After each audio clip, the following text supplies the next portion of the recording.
존경하는 도민 여러분, 지난 선거구 교기원의 전용태 의원입니다. 오늘 본 의원은 국가와 지역 발전에 있어 오랜 기간 희생을 감내해온 지난 주민들의 애환에 대해 발언하고자 합니다. 지난 4월 12일 제1회 용담댐 수몰 및 만남 행사가 진안에서 개최되었습니다.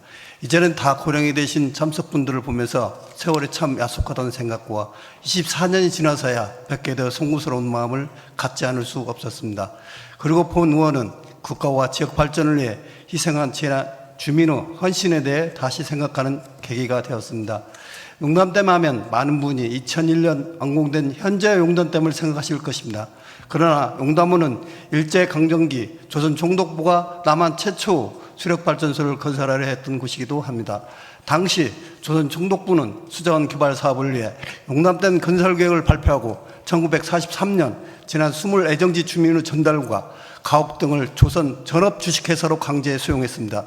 진안군 7개면 약 4,000호, 37,000여 명이 22개에 처해졌습니다. 그러나 해방되면서 댐 건설은 결국 취소되었습니다.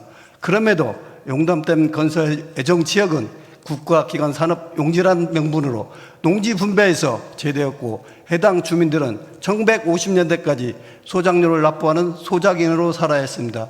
이후 1966년 정부의 용담댐 건설 계획이 다시 거론되어 있다가 주민의 반발과 대청댐 건설 등으로 중단되었습니다.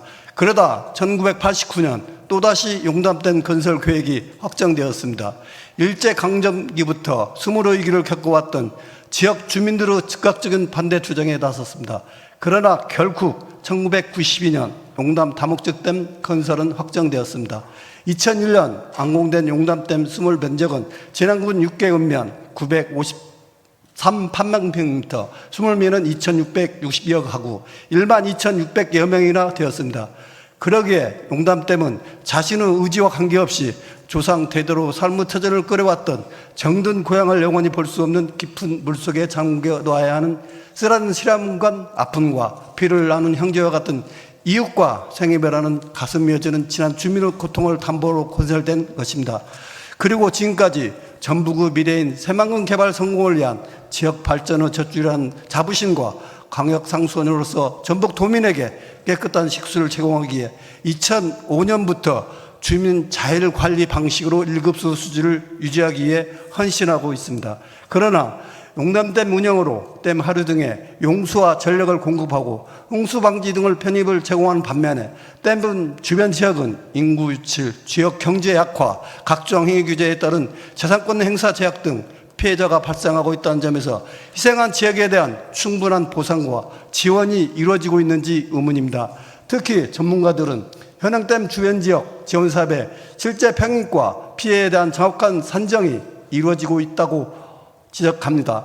댐 건설 관리법에 따라 댐 주변 지역 지원 사업이 시작되었고 2004년 개정으로 발전 수입의 6%, 용수 판매 수익의 20% 이내의 지원 확보가 근거가 마련되어 있습니다. 이러한 규정은 16년 동안 유지되어 오다 2021년 용수 판매액만 겨우 2% 상향 조정되었을 뿐입니다. 이제라도 댐 주변 지역의 합리적 보상과 발전을 위한 제도적 개선 방안을 마련해야 할 것입니다.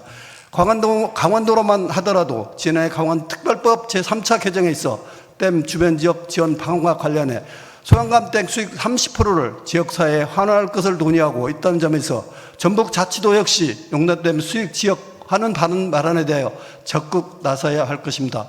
한편 최근 한국수자원공사는 용담댐 수상태양광 사업을 다시 추진하고 있습니다.